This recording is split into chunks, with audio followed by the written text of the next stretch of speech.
So what do you call a bear without the ears? B. B-E-A-R-S. Perfect.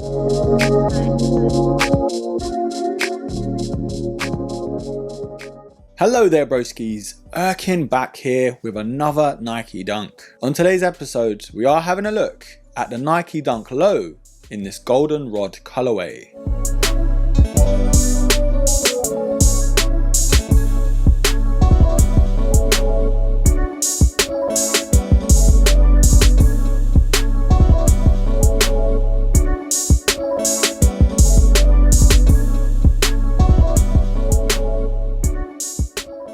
Now getting this silhouette was kind of out of the blue. I think I entered the raffle when I was like half asleep or something, and I got that email to say that I've won. And I'm in a bit of a pickle. I'm torn because the colorway is super clean, but the materials aren't really living up to it. Now 2021 and last year, of course, we've been spoilt with so many Nike Dunks. And to be honest, I can't see Nike slowing down. But as we're getting spoilt with so many different colorways, I think we're becoming a lot more pickier. And that's the case for me. When buying a Nike Dunk for my personal collection, it's got to really wow me. And as of late, the Nike Dunk hasn't really done that. But when I saw this colorway, I thought, let's see what that's about. So these were released on the 11th of October this year, and I managed to get that dub on the Size Launches app. And I haven't really got much luck on there, to be fair. But these did actually retail at £100. And this silhouette does come in your red standard Nike box. So there's nothing really special there. But on the product information, it does say Nike Dunk Low Retro, and the official colorway is black, goldenrod and white. Now this is defo a blend between a yellow and an orange. It's got that sort of sweet spot. So I guess that goldenrod sort of signifies that. So in terms of sizing with this sneaker, it is very standard to the Nike Dunk sizing. And that for me was of course true to size. So whatever you're wearing in your Jordan 1s or even your other Dunks, I would say stick to that sizing. But the biggest disappointment to this sneaker is of course the materials. So let's take an even closer look. Now as clean as this colorway is, yes, it gives me those Iowa Dunk vibes and the Pollen Jordan 1 vibe as well. I really do wish these Nike Dunks were just made with a little bit more care. Now I'll be honest, the black panels on this sneaker are a lot more better than the overlays, but even then it isn't much to scream about. They both have that plasticky leather feel to it, but the toe box and the mid panels are far better than the overlays. If I've got to compare it to anything, I've got to say the Hyper Cobalts is the nearest thing, and even then I think the Hyper Cobalts were made a little bit better. Now it's your standard setup to the Nike Dunk, so there's not really much to talk about here. It's very plain Jane in that sense. It's just the color blocking is super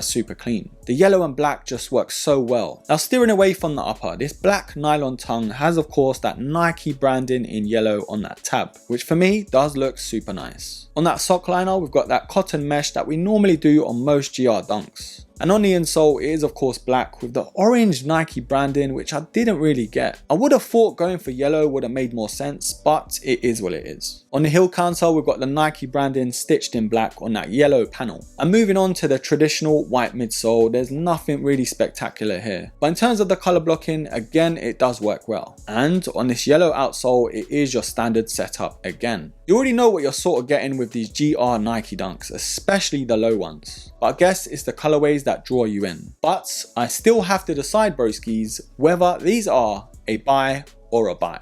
Now myself being such a Nike Dunk fan, over the past year I've kind of gotten bored of them. Like I've said, it's got to really wow me for me to actually want to keep them in my collection. And I'll be honest, I am so on the fence with this pair. I really like the colorway, but the materials just don't do it justice. I'm trying to switch up my collection and add new pairs that I don't really have as well, so adding another Nike Dunk isn't my top priority. But I've got to appreciate the colorway more so than anything, honestly. This yellow and black works so well. And dare I say it works even better than the Pollens and even the Iowa Dunks. But overall, it's a very standard Nike Dunk. The materials do let it down a lot, but then again, the colorway is super clean. And right about now, the resale isn't that high as well. So if you wanted to grab them, then grab them now. If you don't really have many Nike Dunks in your collection, then this might be the one to add. The colorway is very versatile, especially for this time of the year. And this is one of those sneakers you could beat up and not really feel guilty about. Me being a sucker for the Nike Dunks, I'm still going to give these a buy. But let me know down below what your thoughts are. Are you feeling this goldenrod colorway to the Nike Dunk Low? Are you getting a bit bored of the Nike Dunk silhouette? Leave it all down below and I will be pinning the best comment. Well broskies, thank you so much for watching. Hit me up on the IG as well if you have any questions and that sort of thing. And don't forget to like, subscribe, comment, and share. And of course, until the next episode, take care.